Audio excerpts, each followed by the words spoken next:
Həyat sanki dənizdə bir səyahətdir. Biz burada kiçik bir gəmidə rastlaşırıq.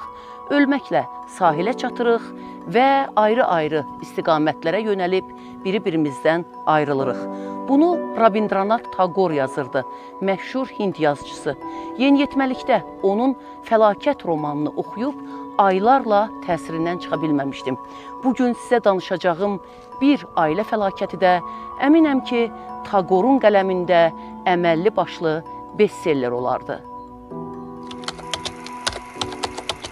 Azərbaycan ordusunun hərbi qulluqçusu əskər Hüseynov Ceyhun Tofiqoğlu iyunun 9-da Naxçıvan Muxtar Respublikasının Sədərək rayonunun Günnüt yaşayış məntəqəsi istiqamətində naməlum şəraitdə itkin düşüb. İyunun 9-da Naxçıvan Muxtar Respublikasının Sədərək rayonunun Günnüt yaşayış məntəqəsi istiqamətində naməlum şəkildə itkin düşüb. İyunun 9-da naməlum şəraitdə itkin düşmüş Azərbaycan ordusunun hərbi qulluqçusu əskər Hüseynov Ceyhun Tofiqoğlunun nəşi bugün səhər saatlarında Naxçıvan Muxtar Respublikasının Şərrur rayonunun Günnüt yaşayış məntəqəsi istiqamətində aşkar edilərək şəxsiyyəti müəyyən edilib.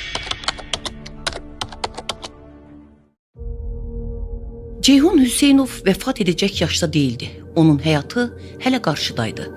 Ən yüksək səviyyədə dil biliklərinə, savada malik bir gənc idi. Arzuları vardı. Elə hərbi xidmətə getmək də o arzuların önündə gəlirdi. Getdi, nümunəvi xidmət göstərdi və hərbi xidməti başa çatmağa 20 gün qalmış. 20 gün qalmış. Verilən məlumatlara görə hərbi hissə komandirinin verdiyi məlumata görə, dediyi ifadəyə görə Ceyhun postda erməni ilə üzbəüz torpağını müdafiə edən zaman kənardan asılan güllə ilə, minik kənardan asılan güllə ilə dünyasını dəyişib. Vətən yolunda, postda, torpağı yolunda canından keçib.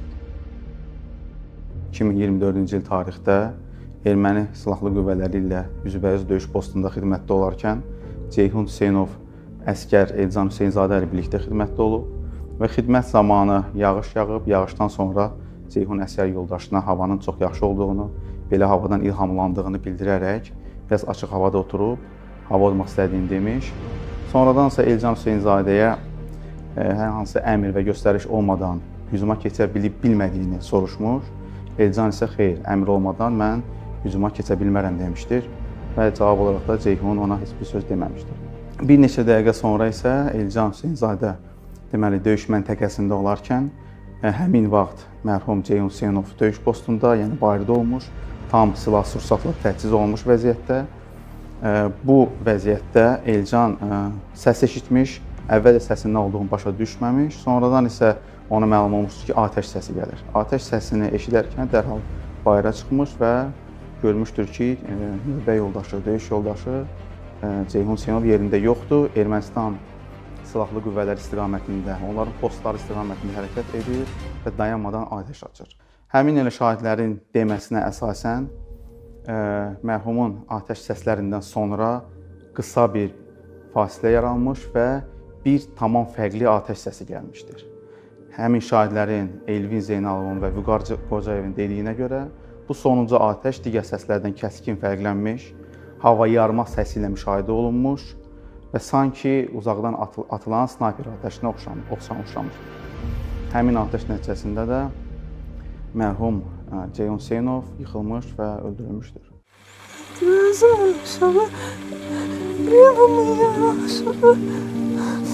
Mədinə ana Azərbaycanda oğlu şəhid olmuş yüzlərlə anadan biridir. Saçı bir gecədə ağarmış, bir üzü qız, bir üzü gəlin analardan biri. Balasına bəy otağı hazırlayacağı yerdə bugün qara daşlara sarılıb, ocaq sönüb, küllə oynayır. Hərçəndi cəmi bir neçə il qabaq o balası ilə buraxılış gecələrində oynayar, rəqs edərdi. Bəlkə də xəyallar qurar, oğlunun qüvvətli qolları arasında gələcək gəlininin kimliyini götür qoy edərdi. Amma sən saydığını say deyiblər. Gör fələk nə sayır.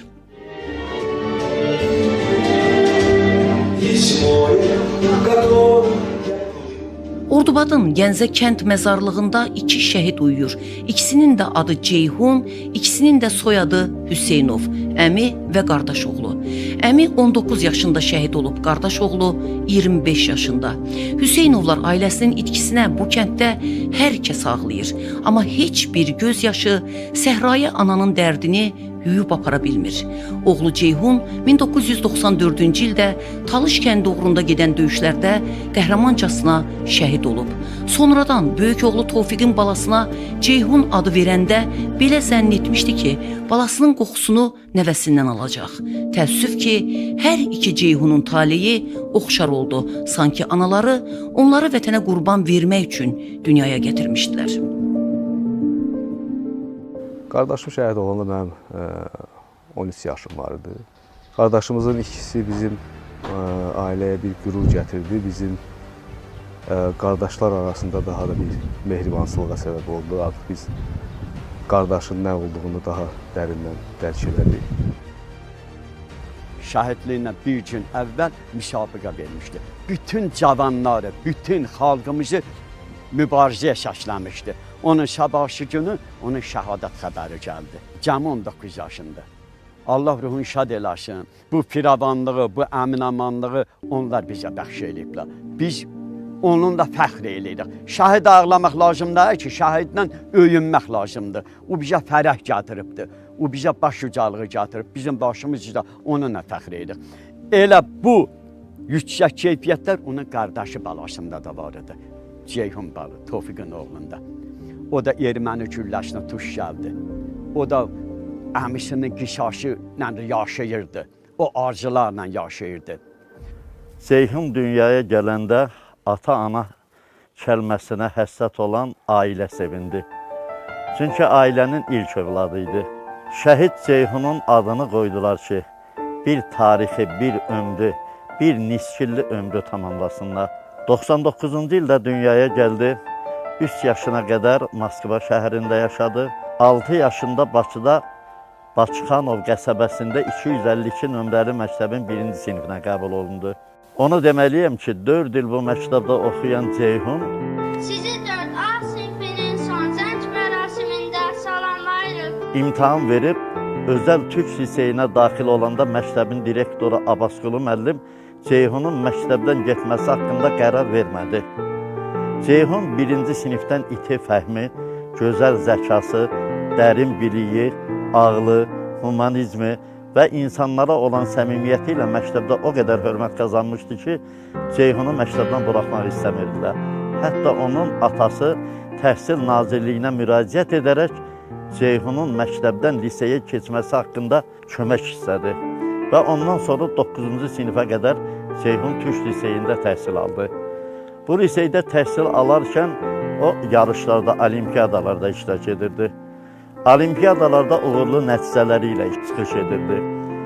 Təkcə onu qeyd etməliyəm ki, buranı 9 illik təhsili yüksək səviyyədə başa vurandan sonra Ceyhun Zərifə Əliyev adına özəl Türk liseyinə qəbul oldu.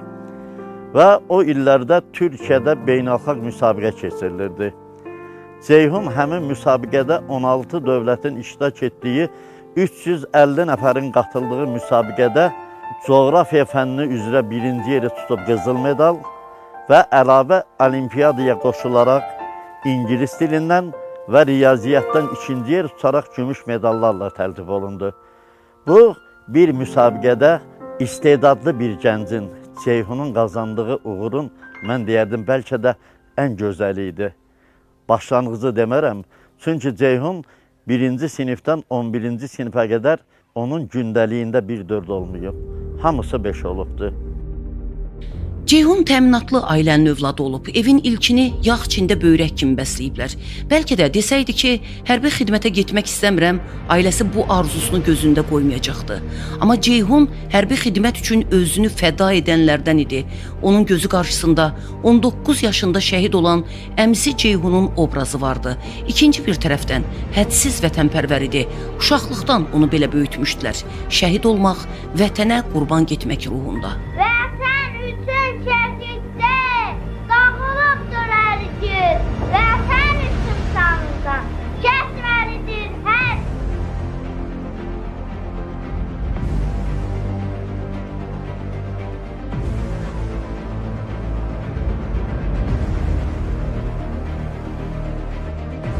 Bizim uşaqlığımız bu evdə keçib, bu evdə bir yerdə böyümüşük, nəfəs almışıq. Qardaşımdır, canımdır, yəni çox darıxıram açığı. Onun yerini heç kim doldura bilməz. İnsanın düz həyatda dostları olur, belə deyirik ki, sən bizə qardaş uşaqsan, amma insanın qardaşı yəni əvəz olunmaz bir şəxsiyyətdir. Yəni Ceyhun da elə bir qardaşdır ki, yəni dünyada çox qardaşlar görmüşəm, amma biz çox mehriban qardaşlar olmuşuq. Həmişə birimizə arxadayaq olmuşuq. Hərdən olur ki, məktəbdə şıltaqlıq eləmişəm, dava düşüb, özü gəlib 252-də bir yerdə oxuyurduq. Özü gəlib davadan falan ayırırdı, deyirdi ki, bu mənim qardaşımdır, bundan işiniz olmasın.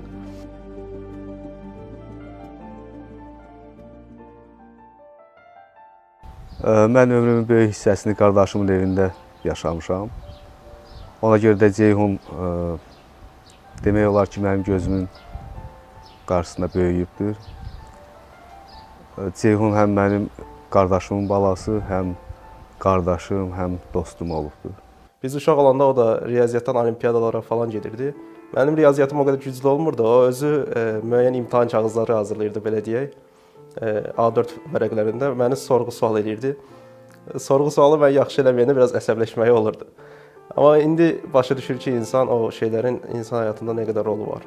İnsanların qəlbinə toxunmağı bacarırdı, insanlara yön verməyi xoşlayırdı. Ümumiyyətlə, onun itkisi mənim üçün çox ağırdı. Çünki, necə deyim, bu son həyat mərhələlərində artıq onun dəstəyini görə bilmirəm. Onu itirmək bir qardaş kimi mənə çox ağır gəlir. İndi magistr təhsilimə qəbul almışam. Kaş elə o da sağ olardı, bu günləri görərdi. Çünki o mənlə həmişə fəxr edib. Hətta bakalavra qəbul olanda birinci imtahanım o qədər uğurlu olmamışdı. O xaricdən zəng elədi, dedi ki, mən sənə inanıram, həvəsdən düşmə, sən bir ay içərisində çox şey dəyişə bilərsən. Mən də həqiqətən də bir ay içərisində balımı 100 bal dəyərində qaldırdım və Ada Universitetinin Hüquq Fakültəsinə qəbul oldum. İsmail'la Ceyhunun otağına da baş çəkirik. Bu otaqda hər şey var. Ceyhunla bağlı çoxlu maraqlı xatirələr. Bircə Ceyhunun isti nəfəsindən başqa. Ona görə də bu otaqda üşüyürsən, dəhşətə gəlirsən, adi, nimdaş uşaqlıq paltarını belə qoruyub, hifz etdiyin halda əzizini qoruyub saxlaya bilməməyin acısını yaşayırsan bu otaqda. Havalanırsan sanki.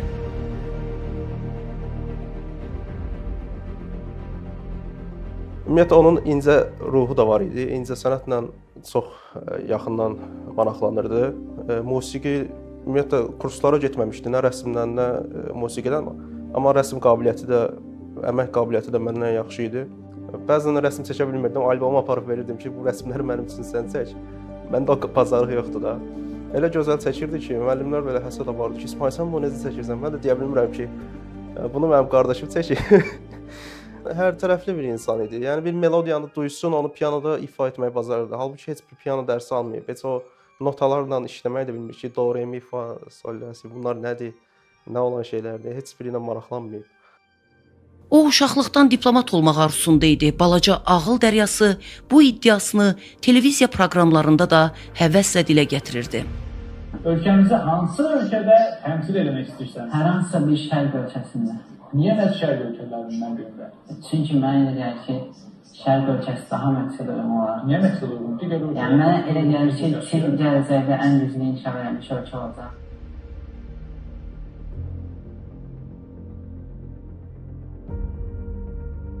Üç dəfə televiziyada, Aynes televiziyasında, AZTV-də və bir də hansı kanaldasa qızıl medala görə dəvət elədilər, çıxış elədi. 2016-cı ildə Zərifə Əliyeva adına liseyi qızıl medalla bitirən Ceyhun həmin il 627 balla Ada Universitetinin Beynəlxalq Münasibətlər Fakültəsinə daxil olur. Sonra mübadilə proqramı ilə Yaponiyada təhsil alır. Ardınca Təl-Əvivdə magistr dərəcəsinə yiyələnir. Hərbi xidmətdən sonra doktoranturasını Brüsseldə davam etdirməyi planlaşdırırdı. Hətta Belçika dövlətindən dəvət də almışdı. Təəssüf ki, vaxtsız ölümü təkcə onun planlarını alt-üst etmədi. O cümlədən İsraildəki müxtəlif ölkələrdən olan dostlarının da həyatını qaraltdı. Onlar bu xəbərdən sonra Ceyhunun ailəsinə belə bir məktub göndərmişdilər. Bizim adlarımız Sam, Sara, İzi və Sindi. Tel-Aviv Universitetində magistr oxuduğu müddətdə hamımız Ceyhunla çox yaxşı dost olmuşuq və onunla birlikdə yaşayırdıq. Onun vəfatı haqqında eşidəndə çox kədərləndik. Onun mehriban və şən təbiəti sinifdə keçirdiyimiz və İsraildə səyahət etdiyimiz günləri daha mənalı etdi. Ceyhun həmişə mənə qarşı mehriban və alicənab olub. Bir dəfə də mən xəstə olanda mənə dərman gətirmişdi. Bir dəfə də günümü gözəlləşdirmək üçün mənə gül almışdı. O həqiqətən də gözəl insan idi. Xatirəsini hörmətlə anıram. Ceyhunla axşam yeməyində, gəzintilərdə və dərs arasında bir sıra yadda qalan söhbətlərimiz olurdu. İlin ən yadda qalan xatirələrindən biri Ceyhunla Dubayda vaxt keçirmək və yaxın mənalı dostluq qurmaq oldu. Ceyhunun mirası bizim üçün arzuladığı ən gözəl diləklərdə və bir-birimizə olan məhəbbətimizdə yaşayır.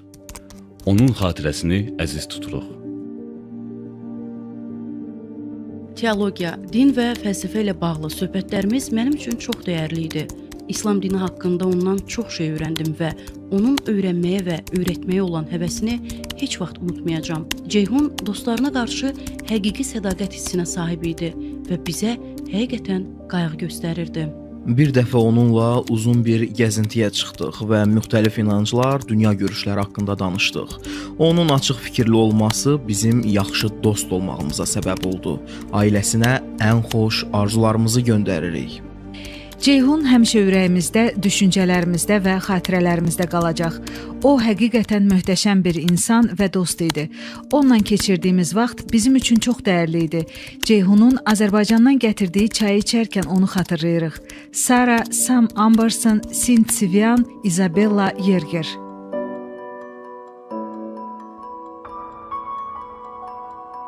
Tələbə dostlarından olan Şari isə Ceyhunun xəbərini eşidəndən sonra onun dəfn olunduğu Ordubadın Gəncə kəndinə belə gəlmiş, dost doğması kimi məzarı başında göz yaşı tökmüşdü.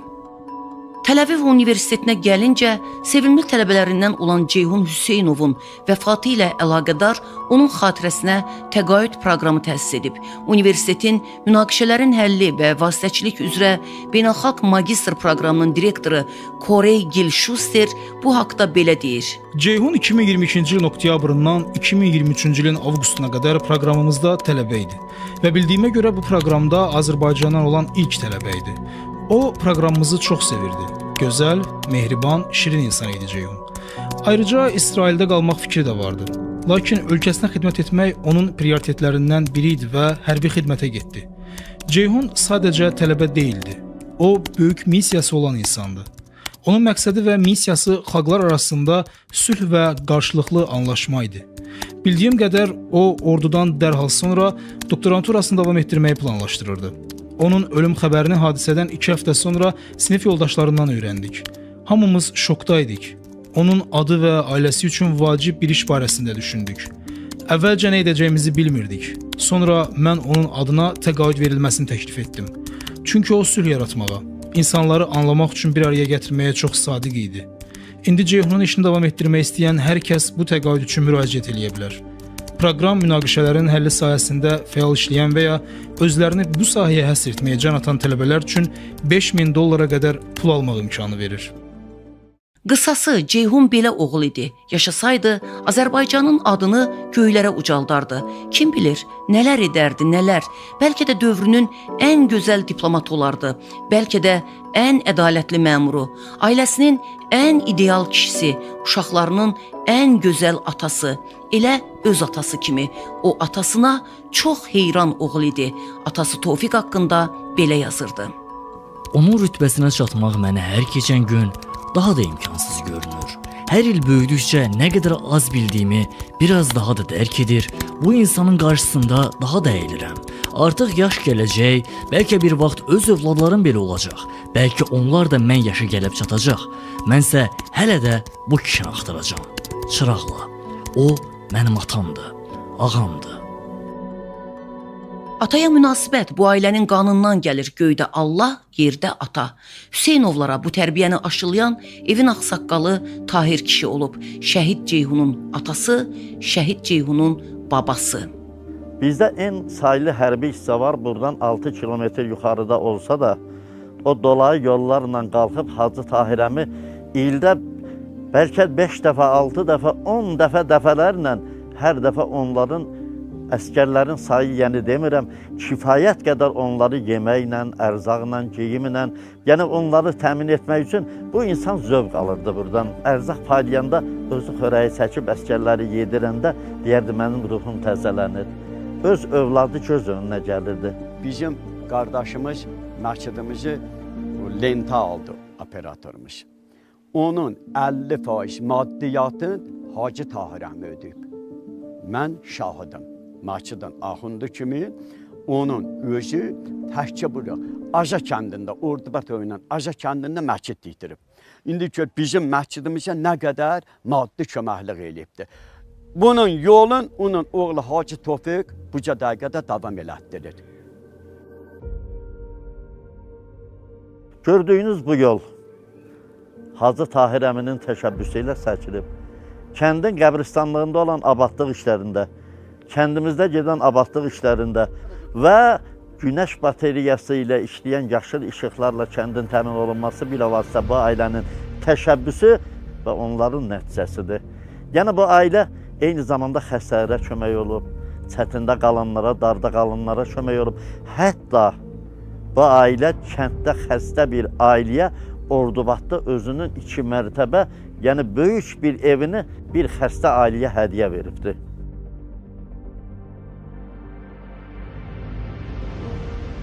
Hacı Tahir ona verilən məbləğ ki, verirdilər də, pensiya verirdilər belə. Bu adam Allah rəhmət eləsin, ölüb gedib dünyasında aşır. Bu pensiyanın bir abbası, bir qəpik olsun, özü üçün xərclənməyib. Belə xeyirxah mühitdə böyüyən oğul da Ceyhun kimi oğul olmalıydı. İgid, vətənpərvər, millətini, dövlətini, bayrağını sevən. 7-ci sinifdə Azərbaycan bayrağını almışdı atası ona. O bayrağı alanda Azərbaycan bayrağını öpüb gözləri üstündə qoydu və bayrağa onda and içdi. Dedi, bizim ən böyük sərkərdələrimiz, dövlət rəhbərlərimiz bu bayraq altında and içirlər. O da bayrağa and içdi. Vətəninə layiqli övlad olacağına and içdi. Hətta təhsilini bitirib Ada Universitetinə daxil oldu. Ada Universitetdə oxuyanda, ondan sonra Yaponiyada təhsilini davam etdirəndə də o bayrağı özü ilə apardı. Ceyhun o bayrağı, yəni illərdir özü ilə daşıyıb, harda olsa dalğalandırıb. Əcnəbi yoldaşlarına deyib ki, bəs Azərbaycan belə bir dövlətdir. Azərbaycanın bayrağının mənasını açıqlayıb ki, bəs bu müstəqilliyimizi, İslamı, yəni Azərbaycanın necə bir türk dövləti olmasını onu təqdim edib və bundan da heç vaxt utanmayıb. Yəni Amerikada da Ağ Evin qarşısında onun bayrağının şəkilləri var. Görənlər də duyğulanır ki, balaca uşaqdır, amma yəni qorxmadan erməni diasporasının bu qədər güclü olduğu dövlətdə belə bu bayrağı dalğalandırıb. O bayrağı özü ilə Yaponiyaya, İsrailə, yəni dünyanın harasına getsə həmişə o bayrağı özü ilə daşıyırdı. İsraildə ümumiyyətlə müəyyən tədbirləri özü təşkil etmişdi bilavasitə. Xocalı soyqırımı 20 yanvar hadisələri ilə bağlı orada müəyyən çıxışlar etmişdi xarici tələbələrin qarşısında. Orada təbii ki, erməni əsilli tələbələr də var idi. O Qarabağ gerçəkliklərini orada göstərməkdən çəkinmirdi.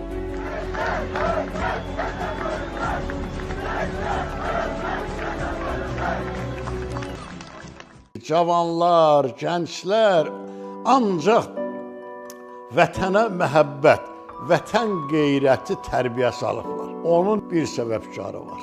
O da bizim ümummilli liderimizin yolu ilə gedən cənab prezidentimizdir, Ali Baş Komandamızdır. Onun yeritdiyi dərin, balanslaşdırılmış siyasətin nəticəsidir. Bunu yalnız belə qiymətləndirmək olar. Həmişə təhsilə maraq verib, heç dayanmırdı. Hətta Tel-Əvivdə olduqda orada müəyyən əlaqələr qurmaq bacarmışdı. Azərbaycanın İsraildəki nümayəndəliyinin bəzi şəxslər var idi. Onlar dedilər ki, sən Brüsseldə doktorantura təhsili almağa necə yanaşırsan? Yəni Bu uşağın perspektivləri çox idi. Bu çox qısa ömründə dünyanın ən nüfuzlu universitetlərində təhsil aldı. Dillər öyrəndi. Nə qədər çox dil bilsən, o qədər adamsan dedi. İdmanla məşğul oldu, özünü hərbi xidmətə hazırladı. Bircə yaşamağa hazırlaya bilmədi. 25 yaş nədir ki, bu qısa ömrə sürətlə müxtəlif prosesləri yüklədi. Yoruldu mu igid? Axı ayaqqabılarının içinə qum doldurub gəzirdin ki, hərbi xidmətdə çətinlik çəkməyəsən, utanmayasan. Axı təlimdə tər, döyüşdə zəfər deyirdin. Axı sən çox inadkardın, mübariz idin, elə Mübariz İbrahimovun özü kimi. Kumirin idi, əminəm, hər cür maddi təminata, hər cür yüksək biliyə rəğmən hərbi xidmətə getməyin də orada şücaətinlə fərqlənməyinə hesablanmışdı. Praktikada idim. Telefon zəngi gəldi ki, bəs hava limanına getməliyik. Artıq əvvəl də belə bir şey yaşamışdım. Baba rəhmətli gedəndə də hava limanına getmək məsələsi var idi deyə. Artıq məsələnin nə yerdə olduğunu anlamışdım deyə çox pis oldum. Lakin bir dəqiqləşdirmək üçün əmmə zəng elədim. Dostu açdı telefonu. Mən onu eşidəndə elə bil dizlərimin bağı qopdu da belə deyək. Elə yerə oturdum. Bir yarım saat 40 dəqiqə özümə gələ bilmədim, amma gördüm ki, güclü olmalıyam. Ailəmin yanına tez tələsdim. Ceyhun Hüseynov universiteti bitirəndən sonra, magistraturanı bitirəndən sonra Belçikada magistraturaya daxil olmuşdu. Onun imtiyazları var idi ki, əskəriyə getməsin. O isə gəldi evdə, atasının anasına dedi ki, yox, mən gec olar gedib vətənimə xidmət eləməliyəm, əskəriyə getməliyəm. Hətta anasına demişdi ki, anası deyirdi ki, mənim oğlum heç kimdən artıq deyil. Hamı necə gedir, mənim də oğlum getsin. Bu öz imtiyazlarına baxmayaraq könüllü olaraq, hətta ailəsini məcbur elədi ki, mən əskəriyə gedəcəm.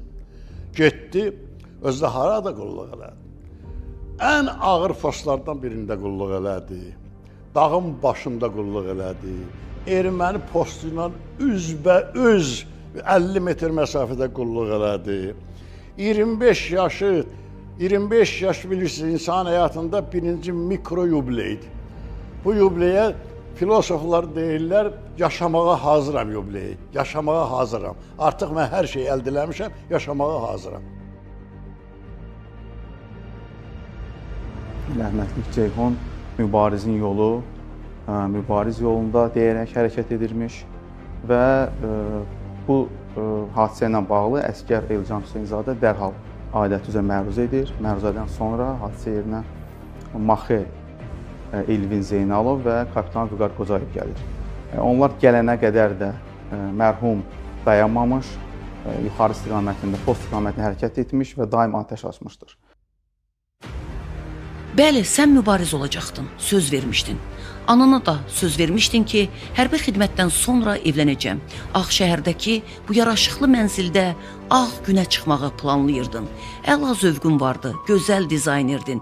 Evin təmiri üçün hər şeyi özün seçmişdin. Amma dar, qaranlıq məzara daşındın. Niyə anasının qara gözlüsü? Niyə atasının qürur mənbəyi? Qardaşının arxa dayağı niyə?